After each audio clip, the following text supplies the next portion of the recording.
Lesson 2.5, Compound Interest Formulas. The introduction article, what are the advantages of using the compound interest formula? You need to read this to be able to have the basic understanding for today's lesson.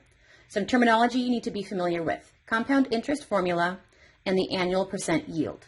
Example number 3. Marie deposits $1,650 for 3 years at an interest of 1%, compounded daily. What is her ending balance? So we're still going to use the compound formula, which means I need to figure out what these variables represent. So reading the problem again. Marie deposits $1,650, that's her principal, for 3 years, that's my time. 1% interest, that's my rate, converted to a decimal, compounded daily. That is n, because that tells us how many times we're doing it, and daily says 365 times in a year. What is her ending balance? So my principal, my fraction. So B is, I'm going to simplify the exponent so it's easier to type into my calculator. 365 times 3 was 1095. So I'm type this entire thing into my calculator, and when I do, I end up getting 1700.25. So what's her ending balance? Marie's ending balance is $1,700.25. Let's go ahead and check your understanding. Kate deposits $2,350 in an account that earns interest at a rate of 1.1% compounded monthly. What is her ending balance after 5 years? So we are still using this formula, and I need to figure out what my variables represent. So reading the problem again. Kate deposits $2,350. That's her principal.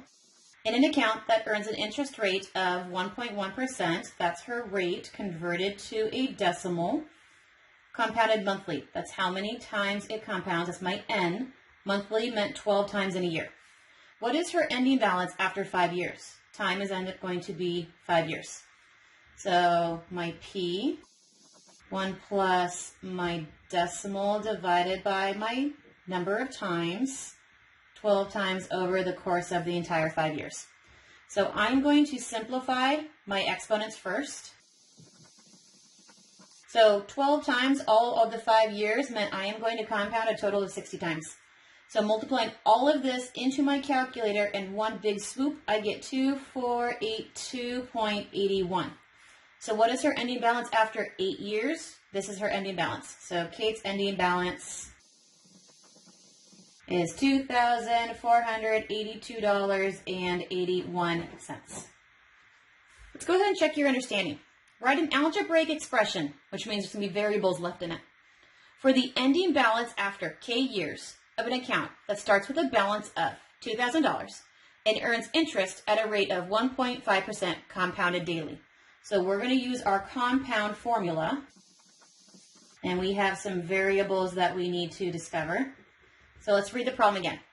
Write an algebraic expression for the ending balance, that means I don't know B, for K years, that meant time is going to be K, of an account that starts with a balance of, that's my principal, I started with $2,000, earns an interest rate of 1.5%, my 0.015, compounded daily.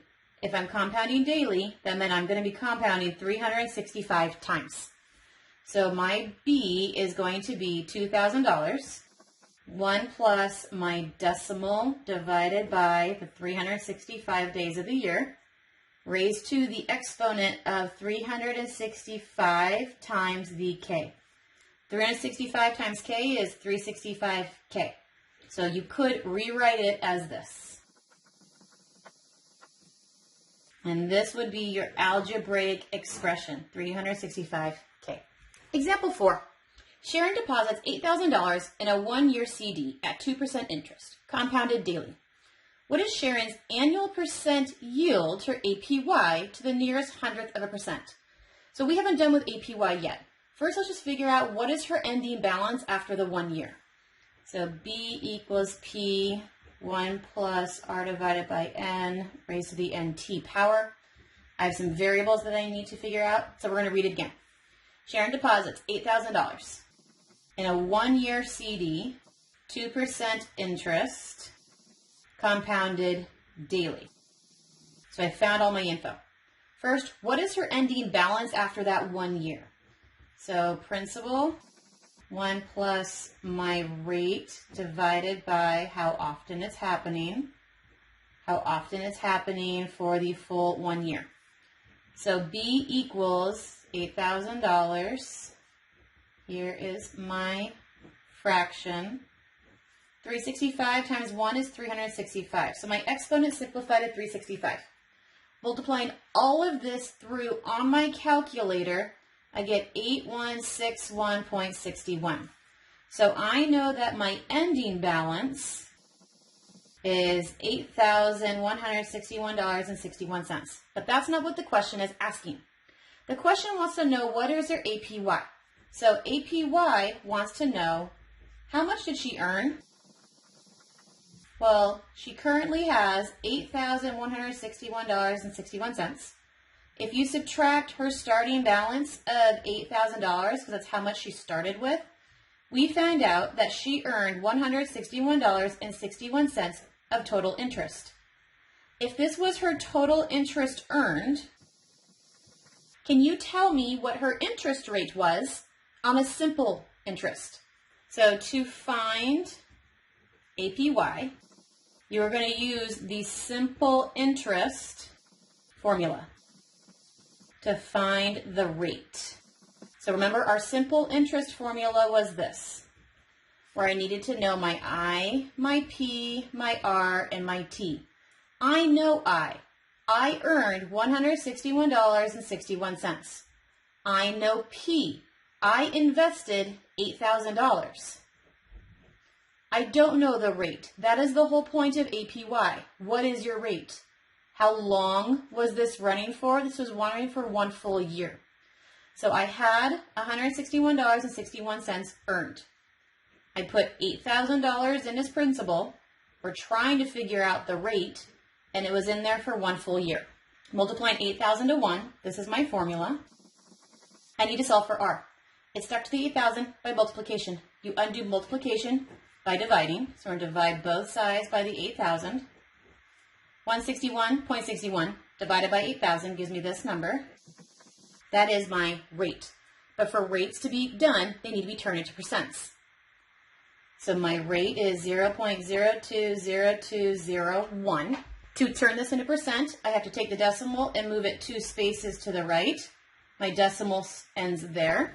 So my rate is 2.0201. But rates only give 2 decimal place values, so it's going to get cut off right here. The 0 is going to boss this 2 around to see if he goes up or stays. Because the 0 is smaller than 5, he stays. So my interest rate is 2.2%. This is my APY. This was a long process. There's actually an APY formula that we're going to use from now on. So from here on out, if you want to figure out your APY, this is the formula that we are going to use. So let's go ahead and check your understanding. Barbara deposits $3,000 in a 1-year CD at a 1.1% interest rate, compounded daily. What is the APY to the nearest hundredth of a percent? We know that the APY formula is this. So I need to figure out what my R's and N's are. Those are my only variables, R's and N. So what do we have? Barbara deposits $3,000. Well, that's a principal. We don't have that. For a 1-year CD, we don't have time.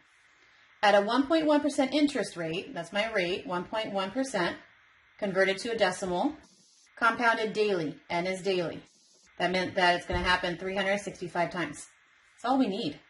So her APY is 1 plus my fraction, 0.011 all over 365, raised to the 365 power minus 1.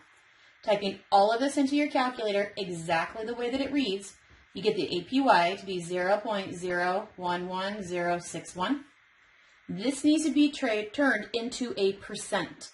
So to turn this into a percent, you take the decimal, you move it 2 spaces to the right, my decimal goes there, and it's now a percentage. So I have 1.1%. It said that the percent is to the nearest hundredth percent. Hundredths meant 2 place values. So it's going to get chopped off here.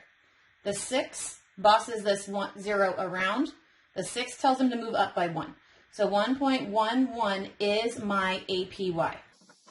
Now let's check your understanding. Consider an amount X deposited into a CD for 2.04% interest compounded daily, and the same exact amount compounded into another CD at the same exact rate compounded monthly. So we have CD1 and we have CD2. They have the same exact deposit. They share the same exact deposit. They share the same exact rate. So far, there's nothing different between the two. The only difference is that the first CD compounded daily, which meant this has 365 times that it will collect interest. The same CD did monthly. So this one compounds monthly, which meant this will only collect interest 12 times. Explain why, after 1 year, the balance on a CD that compounds daily is going to be greater than compounding monthly. Why is this bigger than this? It's because this collects interest 365 times, while this one only collects interest 12 times. The more times you collect interest, as long as that is the only difference, you're going to get more money.